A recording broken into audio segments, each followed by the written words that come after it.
Next we consider the ANOVA table for a 3-variable regression model.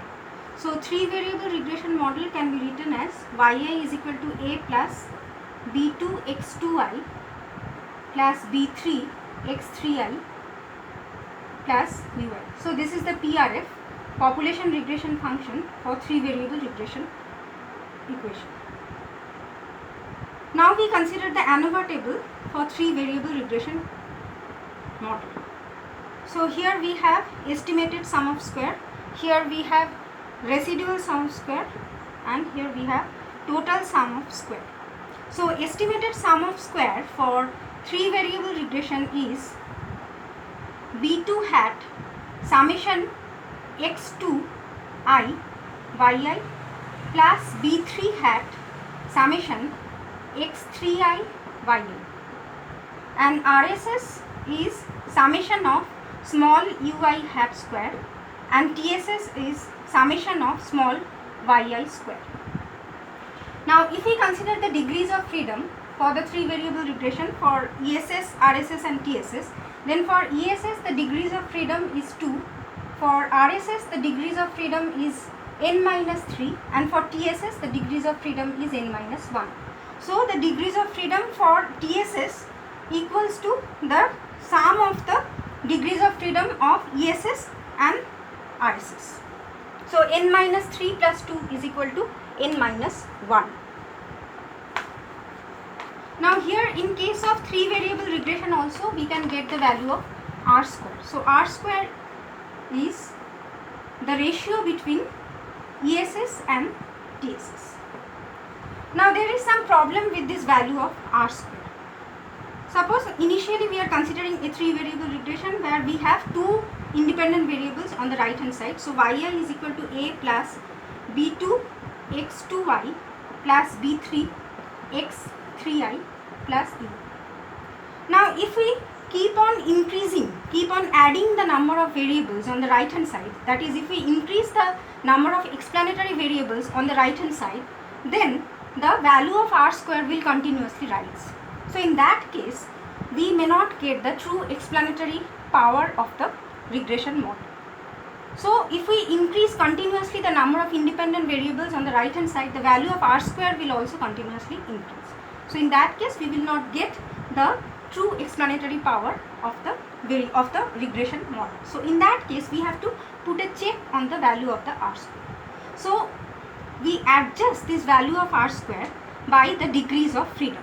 So what is R square? R square is equal to ESS by TSS. Now this can be written as 1 minus RSS by TSS, because we know that TSS can be decomposed into ESS and RSS, and TSS is equal to ESS plus RSS.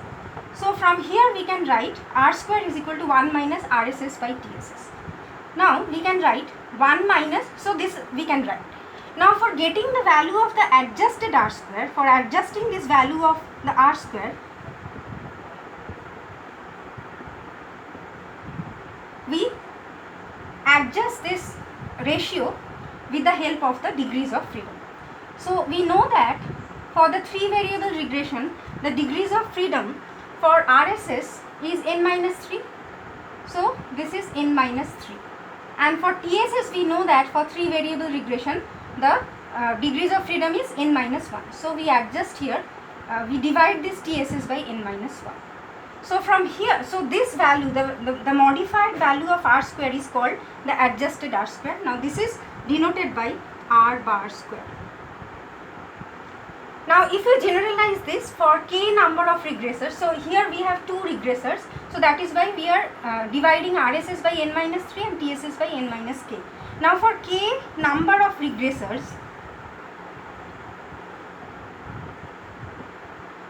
the value of the adjusted R square is equal to 1 minus RSS divided by n minus k minus 1 over TSS by n minus 1. Now from here we get R bar square is equal to 1 minus n minus 1 divided by n minus k minus 1, then RSS by TSS. Now from here we can write 1 minus n minus 1 over n minus k minus 1. Now in place of RSS by TSS we can write 1 minus ESS by TSS, because we know that TSS is equal to RSS plus ESS. So in place of RSS by TSS we can write 1 minus ESS by TSS. Now what is ESS by TSS? The ratio between estimated sum square and the total sum square is the value of the R square. So here we can write 1 minus n minus 1 over n minus k minus 1, and it is multiplied with 1 minus R square. So this is the value of the adjusted R square.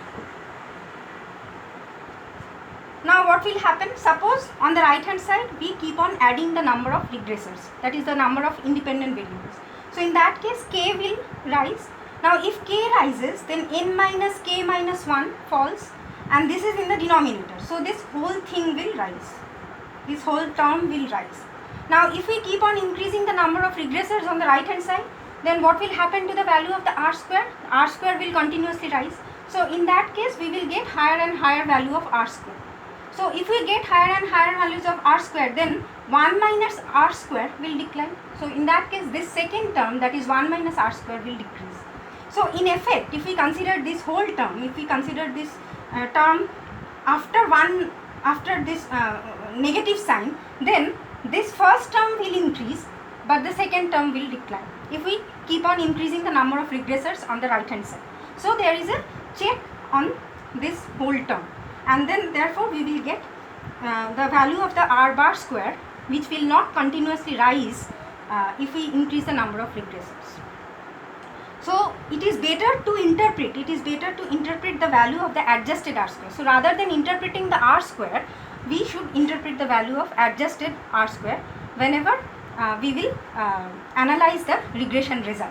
So whenever we will be using the econometric package like Stata, and we will be interpreting the result, the regression result, then it is always better to take this value.